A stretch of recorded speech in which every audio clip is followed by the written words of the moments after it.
monitor situation monitor လုပ်ပြီးတော့ကြည့်နေမယ်ဖြစ်ကြောင်းလေးစားစွာဖြစ်ကြပါတယ်ဖလန်းမဲဆန္ဒနယ်မှာဒေါက်တာဦးစလန်းရီယန်ပဲမေးမြန်းမှုဖြစ်ပါတယ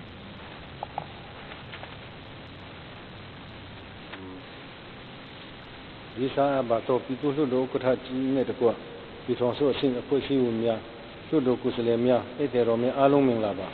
ကျွန်တော်ကတော့ချင်းပြည်နယ်ဖလန်းမဲဆန္ဒနယ်မှာပြည်သူ့လွှတ်တော်ကိုယ်စားလှယ်ဒေါက်တာဆလာရီယန်ပဲဖြစ်ပါတယ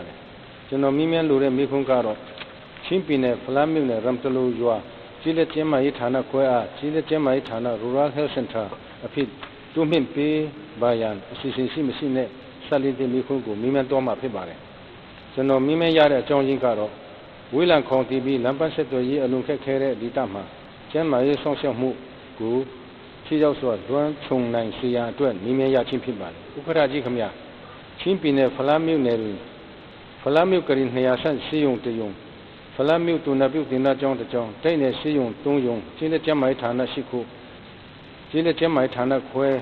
36ခုဖွင့်လှစ်လျက်ရှိပါတယ်အဆိုပါချင်းလက်ကျမ်းမိုင်းဌာနခွဲများနဲ့ရမ်တလူရွာချင်းလက်ကျမ်းမိုင်းဌာနခွဲသည်အရှိဖက်ဒါလွန်ရွာချင်းလက်ကျမ်းမိုင်းဌာနမှမိုင်60အနောက်ဖက်10ပြည်ရွာချင်းလက်ကျမ်းမိုင်းဌာနမှ52မိုင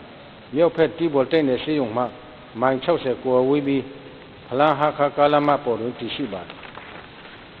ချင်းပြည်နယ်သည်လမ်းပန်းဆက်သွယ်ခက်ခဲခြင်းဒီတူလူထုအမျက်စုမှာဝင်ငွေနဲ့ပါပြီးစီးရဲနွမ်းပါခြင်းကျန်းမာရေးဝန်ထမ်းနဲ့စေဝါလုံလောက်မှုမရှိခြင်းစသည့်အခြေအနေများနဲ့ရင်ဆိုင်နေကြရဆဲဖြစ်ပါတယ်ရမ်တလူရွာတွင်ကျင်းတဲ့ကျန်းမာရေးဌာန Rural Health Center ဖွင့်လှစ်ပေးပါကရွာပေါင်း73ရွာလူဦးရေအပြင်4,000ကျော်ကျန်းမာရေးအတွက်အကျိုးပြုနိုင်မှာဖြစ်ပါတယ်ရမ်တလူရွာသည်မဟာတရလိုင်းမှလက်ရှိမီ24နိုင်ရရှိပြီးတောက်သုံးရီဖူလုံစွာရရှိပါတယ်ဌာနဆိုင်ရာအဖွဲ့အစည်းခုရှိပြီးကျန်းမာရေးဌာနအတွက်မီ2.1 ဧကပေါ်တွင်ဂျပန်အကူအညီဖြင့်ဆောက်လုပ်ထားသောအဆောက်အဦကွန်ကရစ်ခင်းအုပ်စီတွတ်မိုးတလုံးရှိထားပြီးသားဖြစ်ပါတယ်သူဖြစ်ပါ၍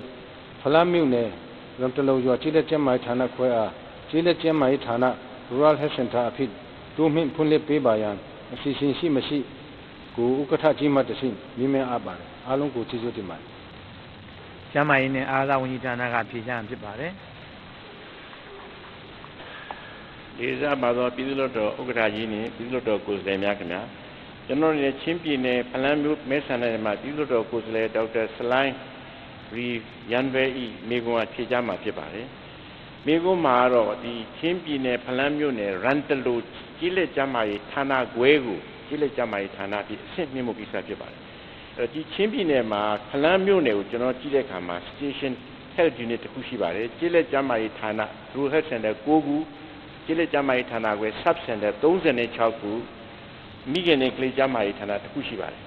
ဝန်ထမ်းအင်အားအနေနဲ့ကတော့ကျွန်တော်ပြည်သူ့ကျန်းမာရေးကိစ္စတွေမှာကျန်းမာရေးမှု2ဦးလက်ထောက်ကျန်းမာရေးမှု5ဦး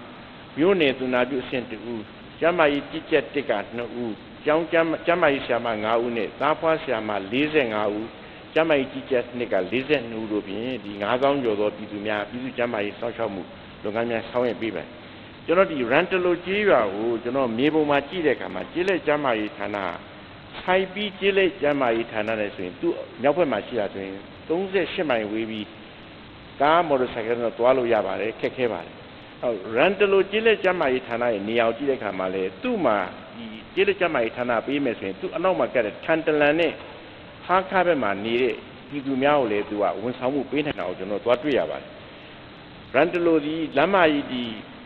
ီဟာခါဖလန်းကလေးလမ်းမကြီးပေါ်မှာတည်ရှိပြီးတော့ဖလန်းဆေးရုံကြီးတော့22မိုင်ဝေးတယ်ရှိတာတွေ့ရပါတယ်သူ့အောက်မှာရွာတော့3ရွာရှိတယ်တွေ့ရပါတယ်သူ့ကိုကျွန်တော်တို့ပြန်လဲပြီးတော့သုံးသပ်ပါတယ်ကျွန်တော်ကျေးလက်ကျန်းမာရေးဌာနပေးသင့်မပေးသင့်ဆိုတဲ့ခါကျတော့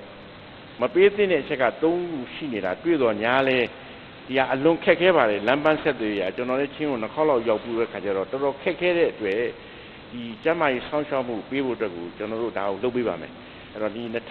2018-19မှာကျွန်တော်ပထမဦးစားပဲလုပ်ပေးပါမယ်ဒီဥစ္စာဒီမှာပါသွားအောင်ပထမဦးစားတော့ခွင့်ပြုမိတ်ရရှိဖို့အတွက်ကို18-19မှာအမျိုးသားကျန်းမာရေးစီမံကိန်းနဲ့ညှိနှိုင်းပြီးတော့စီမံကိန်းနဲ့ဖွဲ့စည်းပုံစည်းစီအဖွဲ့တို့၎င်းရာသုံးမှန်းကြီးဦးစီးများနဲ့၎င်းပြီးရင်ကျွန်တော်ပြည်ထောင်စုအစိုးရရုံးနဲ့ပြည်ထောင်စုအစိုးရအဖွဲ့အစည်းအဝေးကိုတင်ပြပြီးတော့ကျွန်တော်ဆောင်ရွက်ပေးမိဖြစ်ကြောင်းလေးစားစွာဖြစ်ကြပါတယ် ငန်းစုံမဲဆန္ဒနယ်မှာဦးမင်းသိန်းမေးမြန်းမှုဖြစ်ပါတယ် ဒီသားရပါတော့ပြည်သူ့တော်ဥက္ကဋ္ဌကြီးနဲ့တကွာလွတ်တော်ကိုယ်စားလှယ်များရောင်စုဆင့်ဝန်ကြီးများနဲ့ဧည့်သည်တော်များအားလုံးမင်္ဂလာပါလို့ဥစွာနှုတ်ခွန်းဆက်တာပါတယ်ကျွန်တော်မေးမြန်းမဲ့မေးခွန်းကတော့